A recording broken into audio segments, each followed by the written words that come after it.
Halloween's rolling around, so a lot of people are probably making a lot of essays on just horror movies, stuff like that. And it's like, I'll make one. Kind of inspired by the writing prompt by Native Movies. We had one villainous scene. I decided to do not a writing prompt, but make a similar video to my one villainous scene on Enter the Shredder. Please go check it out. It was a lot of fun making it and just talking about it. But another medium that really shows horrifying scenes are comic books. Now, comic books really started out back in the 1930s, 40s, and in the 50s really had this horror element to them as they kind of reflected the time as a lot of those horror movies are coming out. They're really trying to capitalize on that, and then slowly faded into the sci-fi. In between that, Marvel really hit it off and had a hidden gem that wasn't really realized till a lot later with future writers, especially in the 80s and 90s, Peter David, and that is the Hulk. We're not talking about the Peter David run. We'll be talking something the first issue of Al Ewing and Joe Bennett's The Immortal Hulk. Released in 2019, it really hit a chord with me, as I had just really enjoyed the Hulk, and I never understood why they didn't go with this horror element the Hulk had that I saw reading the first couple issues, and especially in the 90s as he had the Incredible Hulk show, not the Eric Bana one, the animated 90s one, the killer theme. As it really kind of showed that, especially in the theme, that like this, I don't know how to explain it. It just felt like it had horror element. It kind of did, and especially with like the Grey Hulk, stuff like that.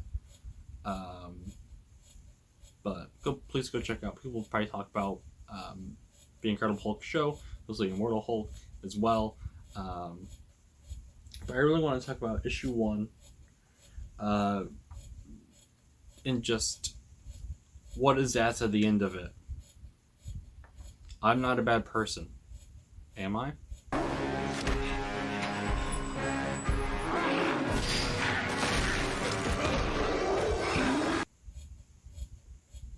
So it opens up with this interesting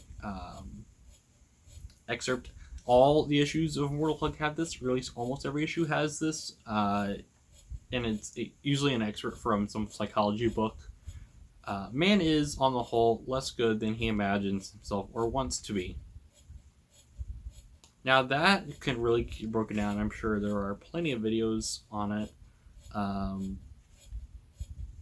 there are some times where we think we're doing something good and it's not, or we're doing something bad and it's not. This really could be taken in several different ways, and you really got to read the whole book. It's by Carl Gustav Jung from Psychology and Religion. I haven't read it, so I really can't say. So it just opens up in some town. I'm going to assume it's in the Midwest just by the look of it. At a Roxxon gas station. That's not really that important unless you've been reading the rest of the Immortal Hulk run. Please do. It's a lot of fun. I actually really enjoy it. It does jump a little bit from theme to theme. Like the first 8 issues are really well done, and then it jumps to some sci-fi stuff, especially with Roxxon and some other forgotten Hulk characters, and it goes right back into this weird eldritch horror thing. If you're into that. It just opens the gas station and there's a young girl. She's like maybe 13, something like that. To gas station. There's not something I picked up where it opens up with a young man, and for some reason I didn't realize he has the gun, which it's really important. It's Chekhov's gun. That just really comes up, and I never really picked up on it. I don't know why, and they really want to show the conflict straight off the first page. And you're working at this gas station. This young girl is getting something to drink. Trying to disguise himself, Dr. Bruce Banner is there, having recently returned after his death in Civil War II, in an event, I guess, called Avengers No Surrender. both those stories I don't want to get into right now, but consider watching Comic Pops videos on it. I've mentioned before, I think with my one villain a scene video. Or was it my one villain a scene video? I've mentioned them before, but go check them out. Yeah, but essentially, this young man comes in, and he is robbing the place.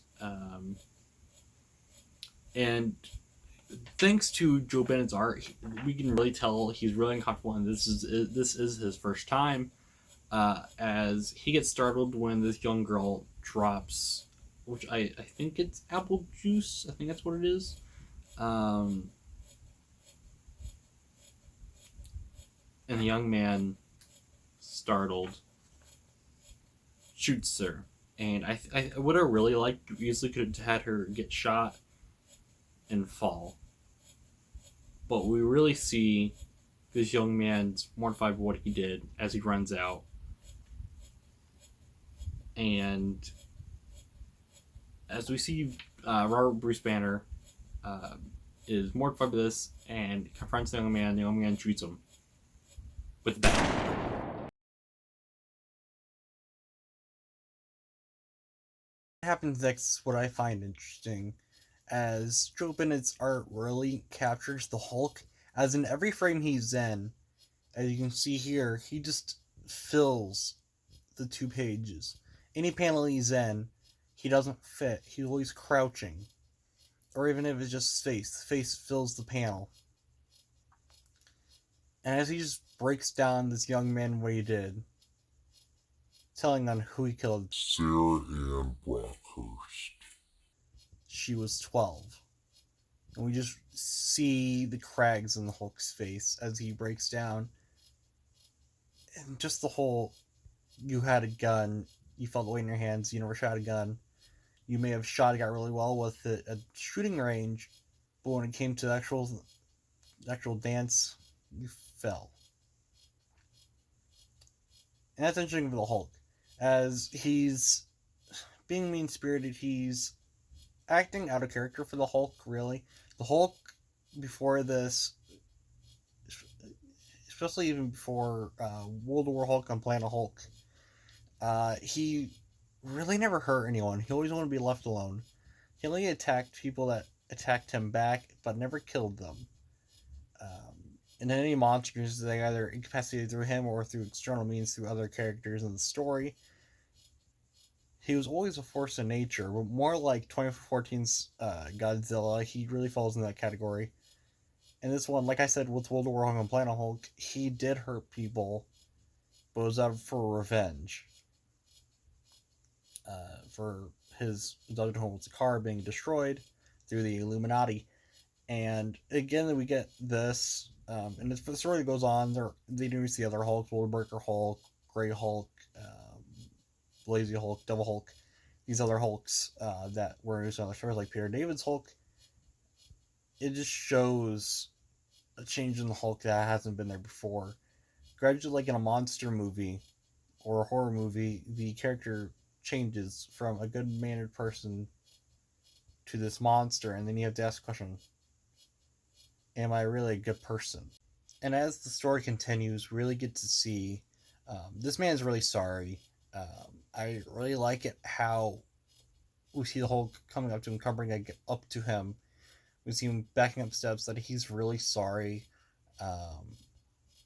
that he really didn't want to do it, but he's really afraid.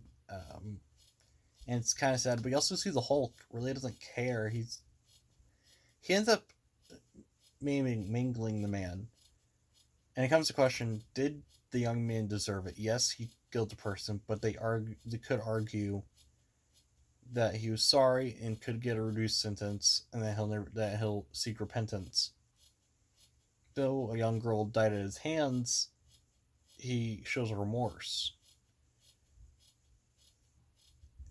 And the Hulk doesn't care. The Hulk generally has been this compassionate creature.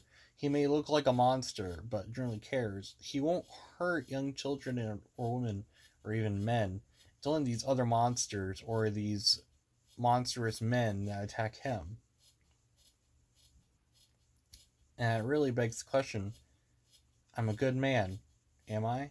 Man thought he was a good man until he fell into financial trouble and got with this biker gang and shooting young Sarah Ann Brockhurst. Presumably, as is the last thing we hear of this man, the Hulk, at the end, Bruce Banner asks, is he a good man? And Hulk replies with, what do you think? Bruce Banner, for the most part, is a good man. He's a pillar in the scientific community in the Marvel Universe. He didn't ask to become the Hulk. Though of all the trials he's had, from abusive father and the death of his mother, is Bruce Banner a good man? What does he think? What does the Hulk think about Bruce Banner? They've always been in conflict. They never treated the Hulk like he was on the other side of Bruce Banner. It was always treated like the Hulk was Bruce Banner. He was everything that Bruce Banner tried to hide. All the guilt, rage, hate. And it's really shown here. And due to a character being around for 80 plus years, it is hard to decipher this, as there have been multiple versions of the Hulk. Just through Peter David's run, or even the original Hulk, a gray Hulk who was very articulate, who understood what he was doing, wasn't rageful, just wanted to be left alone. Or the one you know from the MCU. And that's my horrifying scene, is Hulk showing our human nature. Hulk was a commentary on human nature with these weapons, with all the weapons going on, as a lot of characters that with war, Captain America, Iron Man, and Hulk showed different versions of this. Captain America showed the potential of what we could be. Iron Man showed some true nature of some people. The Hulk showed ramifications of what we can do, what evil we could do, or what good we can do. And that's horrifying. And that's my one horrifying scene. Now, there are other ways I could have gone through this video discussing Immortal Hulk. And that's really what I got out of it. So consider liking and subscribing on the video and give me your thoughts. That Enter the Shredder video did really well. I'm really excited how well that did. So hopefully this one does well. And maybe I get lucky and Nando does do something and I'm ahead of the curve. I'm getting this video because I just got shaky cam for the last 15 minutes or so, however long the video is. And I know people don't like that, so we're going to end the video. Consider getting Immortal Hulk. I don't have a link for it down in the description. Or if you're still unsure, please go watch that video by Comic Puppets. They did do the first trade for Immortal Hulk, which I think was the first 8 issues. It carries more of what I've been saying. I think it goes way off the deep end. But it's still enjoyable. I really liked it. So consider watching them. Tell them that, or just comment, I found this through this guy. And just check out my social at Variant Innate, Facebook, Twitter, Instagram. Yeah. By the time this comes out, my theme of Halloween themed videos is on the rise. So, yeah. Peace.